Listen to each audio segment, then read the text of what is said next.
Hey, I'd like to welcome you to another episode of the Mission Matters Marketing Podcast, your source for all things marketing. My name is Adam Torres. You can follow me on Instagram at AskAdamTorres. Keep up with my book releases, book tour schedule, signings, all that other good stuff. Always love to connect with you there. And as always, if you'd like to apply to become a co-author of one of my upcoming books, just head on over to the website, missionmatters.com, and click on Become an Author to apply. All right, so today is a very special Reunion 2020 episode. What is that? That's when I had a guest on in the past, and I liked them so much I had to bring them right on back. So today's special return guest is Rebecca Horan. She's the owner and brand strategist over at Plot Twist Brand Strategy. Rebecca, welcome back to the show. Hey, Adam. I'm so glad to be back. So excited to get into today's topic, the value of listening to your market. But before we do that, let's get a little bit further into what you're doing over at Plot Twist Brand Strategy. Tell us a little bit more about the company, please. Yeah, absolutely. So I work with small business owners to build brands with longevity, brands that can help them through tough times like we're seeing today. I help them take up more space in the minds of their customers and clients so that when they're thinking, so that they do think of them, even when they're not right in front of them, helping them become a first choice, first thought rather than an afterthought. And I call it Plot Twist because for so many of us, when we're building our brands, our stories are a very important part of it. It's a very important way and a useful way to connect with your audience through storytelling. And let's face it, most of our stories have had several plot twists along the way. So it's, a lot of what I do is finding those moments of inflection and helping to explain the person's story based on where they've been and where they want to go. Any type of, any specific niches that you work with or any specific type of small business owners you gravitate towards versus others, just to give, some of the business owners, entrepreneurs, and executives listening to the feel for your work and what you like working on? Sure. Well, what I love so much about what I do is that I've been exposed to so many different industries and learned about so many different industries. So my clients are in practically any industry you can think of.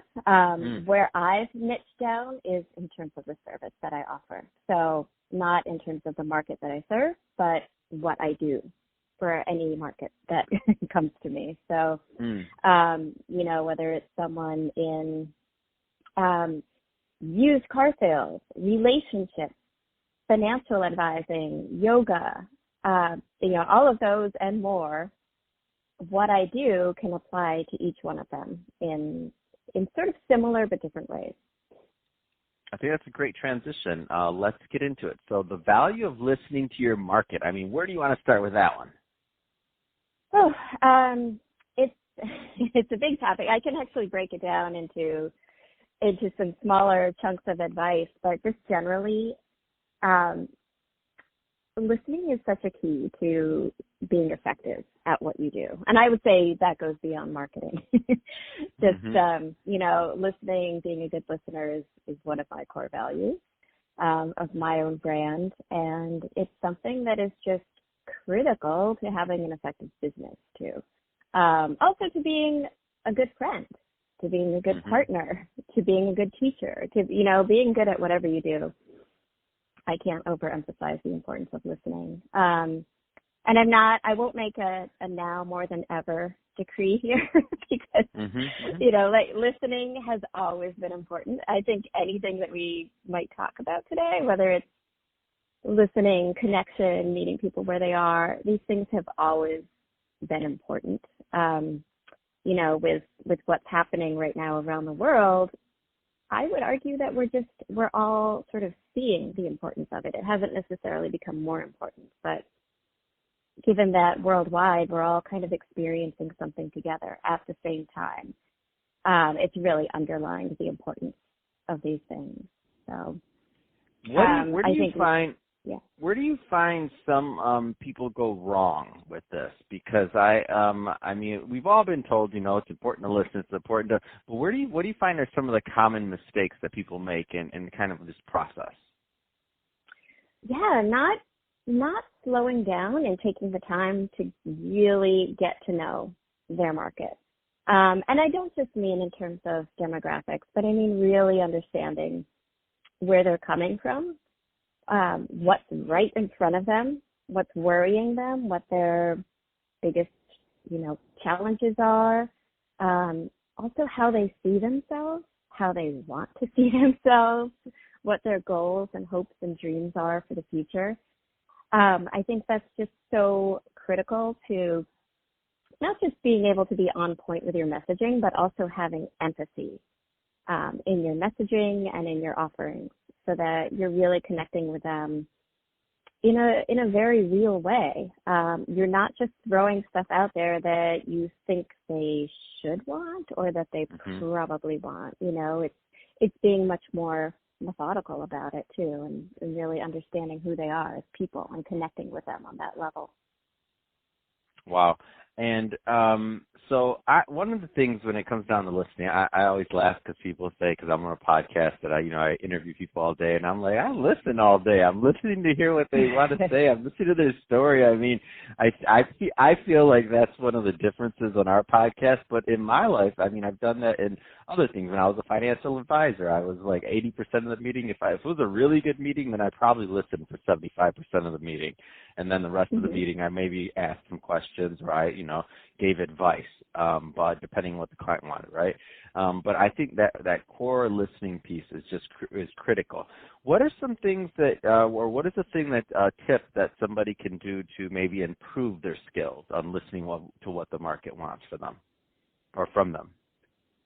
Oh, that's a great idea. I mean, the top thing that you can do is actually talk to them. And it's so simple. And yet, well, let me. So, in order to do that, though, you can't wait. Just be waiting for your turn to talk. There's a big difference. Right. Exactly. Oh, exactly. In terms of listening, but I mean just intentionally going out and interviewing your current clients. And this is a big part of what I do in helping brands develop their brand strategy. I actually interview my clients' clients. And it really helps to kind of get inside their heads and not only to see how they view my client, which actually might be different sometimes in some cases than my client thinks, but to understand all of those things I mentioned. What are their problems? How do they talk about these problems? What do they value most about what my client offers? Maybe what surprised them the most also about working with my client or using their product or service. So really speaking with them whenever possible, one-on-one, and just conducting interviews. If you're doing it yourself, you can conduct your own interviews, and either with current clients or with potential clients who you feel fit into your market. But like you said, it's not just about asking questions and then thinking about what you're going to say while the other person is responding. Really honing that listening skill. It's what makes you a good podcast interviewer. It's I think one of the most important qualities of a good interviewer is being able to sit and listen and digest what someone's saying and then riff off of that instead of just kind of ignoring what they said and going on to a totally different question. So, and I think that, again, that applies to people in any industry and really in any function, is just being able to, hear what they're saying, really, truly hear what they're saying and internalize it and then build on that. That's awesome. So, Rebecca, that being said, if somebody's listening to this and they want to learn more about Plot Twist brand strategy, what's the best way for them to reach out? Yeah, absolutely. They can find me at my personal website. That's probably easiest, RebeccaHoran.com. And they can also go to PlotTwistBranding.com, but they both link up to each other. So either way is an easy way to connect with me. Fantastic. Well, hey, Rebecca, it's been great having you back on the show for this reunion 2020 episode. Can't wait to have you back on in 2021, see what's going on and what kind of plot twist you have for us. I had to throw it in there at least once. Come on. And to the audience, as always, thank you for tuning in.